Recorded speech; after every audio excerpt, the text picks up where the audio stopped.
Arcadian Vanguard presents The Wrestling News, and your daily wrestling newscast for Tuesday, October 4th, 2022. Good morning, I'm Mike Sempervive. We begin today with Monday Night Raw, which aired last night live on the USA Network from the Xcel Energy Center in St. Paul, Minnesota. The Extreme Rules Go-Home edition of Raw. The episode was highlighted by several storylines leading into Saturday's live event from the Wells Fargo Center in Philadelphia, including a brawl involving Raw Women's Champion Bianca Belair, Alexa Bliss, and Asuka against Bayley and her Damage Control partners Io Sky and Dakota Kai that closed out the show. The segment ended with Bayley climbing a ladder over a fallen Belair and holding up Belair's Raw Women's title belt. And if Bayley climbs that ladder this Saturday night at Extreme Rules, she could be the next Raw Women's Champion. When you've got the gold, you've got the power. When you've got the power, you can take control. The brawl came at the conclusion of the main event, in which Sky pinned Bliss. Earlier in the night, Belair and Bayley signed a contract for their ladder match for the Raw Women's title at Extreme Rules, after which Bayley blindsided the champion, while Sky and Kai attacked Asuka and Bliss in the locker room. Dakota Kai was also victorious in her match against Candice LeRae, dealing LeRae her first singles defeat in almost 2 years. Also on the show, United States Champion Bobby Lashley defeated Mustafa Ali in a non-title match, after which both men were attacked by Seth Rollins. Lashley later called out Rollins for a match next week at Raw from the Barclays Center in Brooklyn, New York. Rollins then had an in-ring confrontation with Matt Riddle, his opponent, in a pit fight match Saturday at Extreme Rules. During the confrontation, former UFC heavyweight and light heavyweight champion Daniel Cormier, who will be refereeing the upcoming match, appeared on the Titantron and addressed both men. We have had to watch you two whine, argue, and complain for months. We've had enough. Your behavior has been insane, and we are tired of foolishness. From parking lots to arenas, you two have fought all around the world. And for all the people looking, going, who is this guy? I'm Daniel Cormier. I am one of the greatest UFC fighters of all time. I am the double champion. In other results from the show, Judgment Day's Finn Balor and Damien Priest defeated AJ Styles and Rey Mysterio when Balor pinned Styles. Solo Sikoa defeated Angelo Dawkins of the Street Profits. Alpha Academy's Chad Gable lost to Braun Strowman, while Gable's partner Otis pinned Johnny Gargano. With more WWE news, here's the Wrestling News' Lou Kipilman. After being teased on last Friday night's SmackDown on Fox, Sean Ricker, recently known as Max Dupri on the SmackDown brand, is officially going back to his LA Knight character, first seen in NXT when he debuted there in 2021. According to PW Insider, Ricker has now been listed as LA Knight on WWE's internal SmackDown roster, and the name Max Dupri has been removed. The character was shown in a backstage segment on SmackDown, in which he appeared to be walking out on the Maximum Male Models faction he has led since May. The faction will reportedly continue on without Ricker, with Maxine Dupri continuing to lead Marseille and Mansois. For the Wrestling News, I'm Lou Kipilman. In other WWE news, the 2023 Royal Rumble has set a new record for first-day ticket sales, as well as for paid tickets and gross revenue during the first on-sale weekend, with more than 25,000 tickets sold as of Monday, according to a report from Fightful. The event, set to take place January 28th at the Alamo Dome in San Antonio, Texas, is on pace to surpass Rumble ticket sales and gross revenue records that were set by the 2017 Royal Rumble, which was held at the same venue. This will be the third time the Royal Rumble has been held at the Alamo Dome, with the previous events taking place in 1997 and 2017.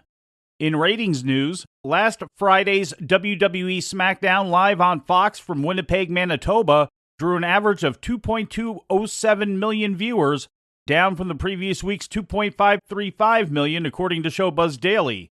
In the key 18 to 49 demographic, the show scored a .54 rating, also down from the previous week's .62, according to WrestleNomics. Despite the drop, The show still ranked number 1 in the demo on network TV for the evening for the 12th consecutive week. Viewership for the episode was down overall 2% from the same week last year and down 12.9% in the key demo. AEW Rampage, which aired later in the evening on TNT, also experienced a drop, pulling in 472,000 viewers, as opposed to 522,000 viewers for the Grand Slam edition the previous week. That's a decline of 9.57%, according to Showbuzz Daily. In the key demo, Rampage drew a .16 rating, down from the .17 for the Grand Slam episode, according to WrestleNomics. The show came in at number 9 in cable TV for the night in the 18 to 49 demo, down from number 5 the previous week. The show experienced a steep 24.11% decline from the same week's episode in 2021, and an even steeper 36% drop in the 18 to 49 demographic. With wrestling movie news, here's the Wrestling News' Lou Kipilman. Holt McCallany, star of the Netflix series Mindhunter, has been cast to play Fritz von Erich, patriarch of the famous Texas wrestling family, in the film The Iron Claw, according to an exclusive report from Deadline.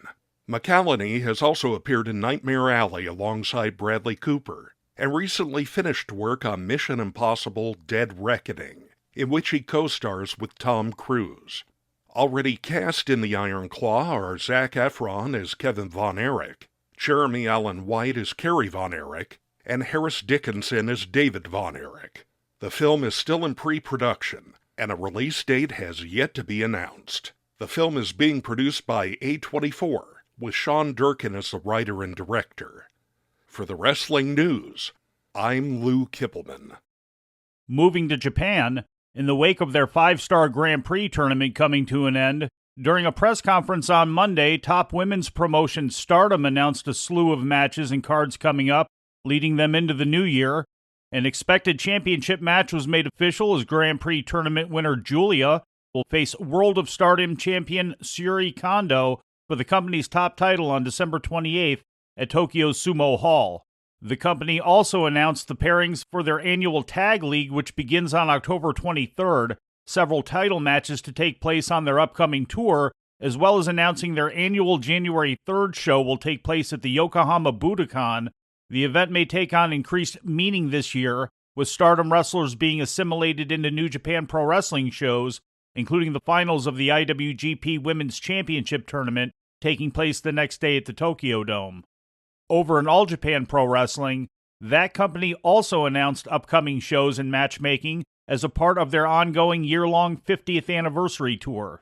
Some of the more notable matches announced are Yoshitatsu celebrating his professional 20th anniversary with a match against multiple-time Triple Crown champion Suwama on October 22nd in Sanjo City. The main event of that show will mark another anniversary as Takao Omori celebrates his 30th year in the ring with a Triple Crown title match against Kento Miyahara. And on October 23rd in Osaka, there will be 3 title matches involving the company's 2 tag team titles and a defense of the All Japan Junior Heavyweight Championship by Atsuki Aoyagi against Minoru. And before we leave you today, we'd like to remind you that however you consume your content, you can find the wrestling news 24 hours a day and 7 days a week across social media. On Twitter, follow us at Wrestling News AV. Our Facebook page is also Wrestling News AV. The Wrestling News can also be found on the Arcadian Vanguard YouTube page. And for those who utilize Amazon Echo devices, just tell Alexa to play the Wrestling News podcast. And remember to make sure you add podcast at the end. Once again, for daily updates, breaking news, and more, follow the Wrestling News across social media. And that's the news for today. If anything happens, we will be here to tell you about it. No clickbait, no paywall, just the Wrestling News. The Wrestling News is a division of Arcadian Vanguard, and the Wrestling Newscast is a production of the Arcadian Vanguard Podcast Network.